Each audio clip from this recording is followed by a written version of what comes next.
viewer from Stearns County, and I'm going to direct this to you, Representative Baker, because it's adjacent to your Candy, Ohio County area.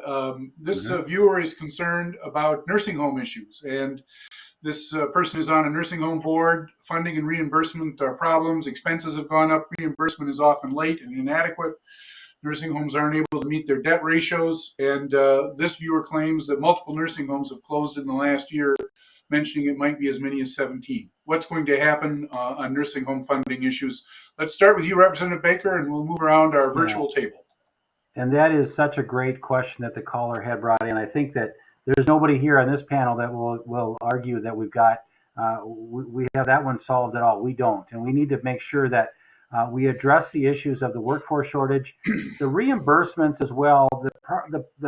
The great bill we did back in 2015 to really get our services back up to a cost basis for these nursing homes was really out of the box thinking. It was really well thought through. I was a part of helping craft that back in my first year.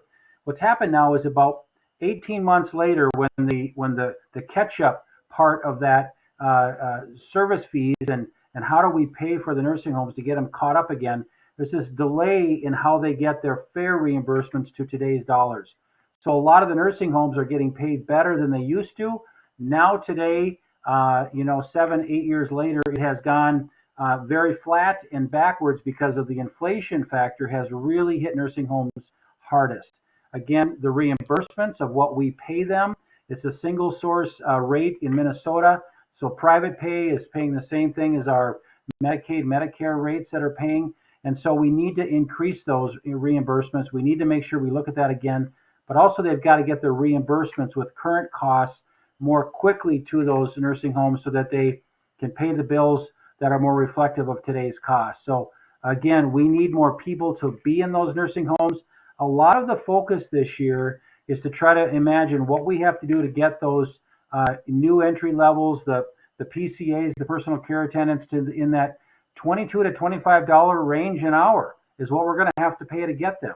We've got too many nursing homes sitting there with a wing that's empty. They're a 100 bed unit and they're only using 70 rooms because that's all the staffing they have. But yet they've got people wanting to get in the door as fast as they would get them open. So it's a huge lift this year. It will be costly, and we've got to make that one of our issues because it's plugging up our hospitals. There's no place for people to go in recovery for some short-term nursing stays. So we have to really focus on this, I think, in the near term, and I hope that we get on this right away.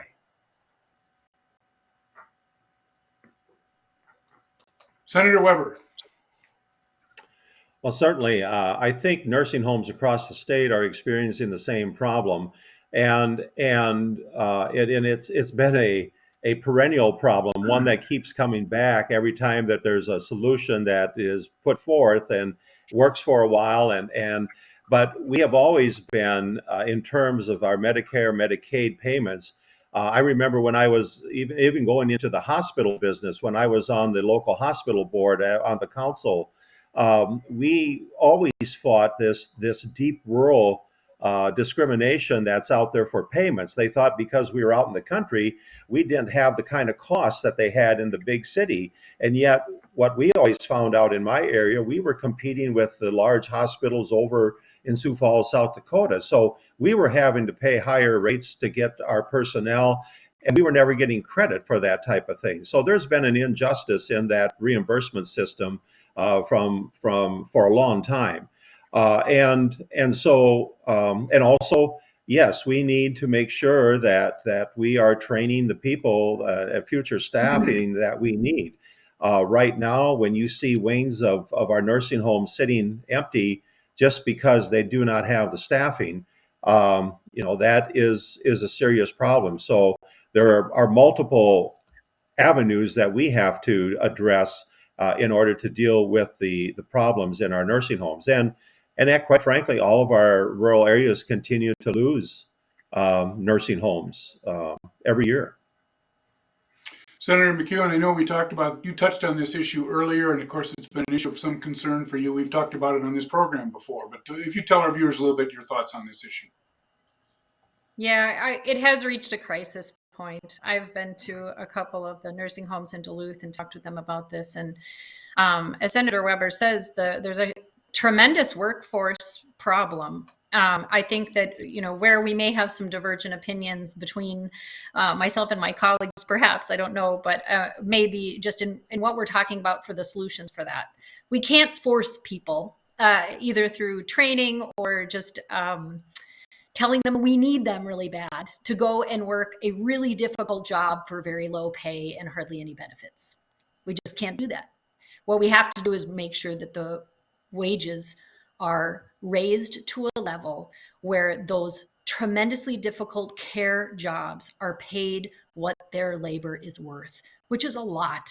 It's the kind of job that people should be making a living, thriving, family supporting wage out of.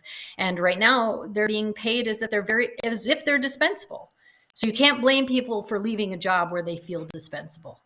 And so what we need to do is to act as a state to make those jobs good jobs and to make sure that people have the basic safety net underneath them to support them and their families also so they can stay in these caring professions. So there's a number of pieces we can do. It really is about supporting our workforce so they can do this work. We can't just drag people in there and make them do these jobs. We have to actually make the jobs attractive to do.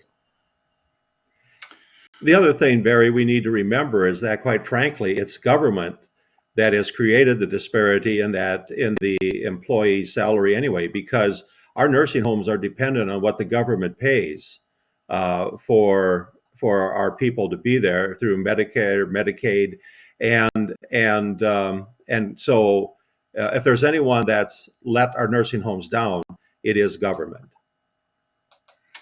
Well, and I would add, if I might just very quickly too, I think it also goes back to the question that you had about the surplus and some discussion we've had about, we have this surplus. What does it mean? What does it reflect? And what is the best course of action? And I stand by what I said earlier is that what the surplus reflects in large part is that we have been underfunding our basic government services for years. And so this is a perfect example where we could be using that money. We should ongoing be funding these things at a much higher level.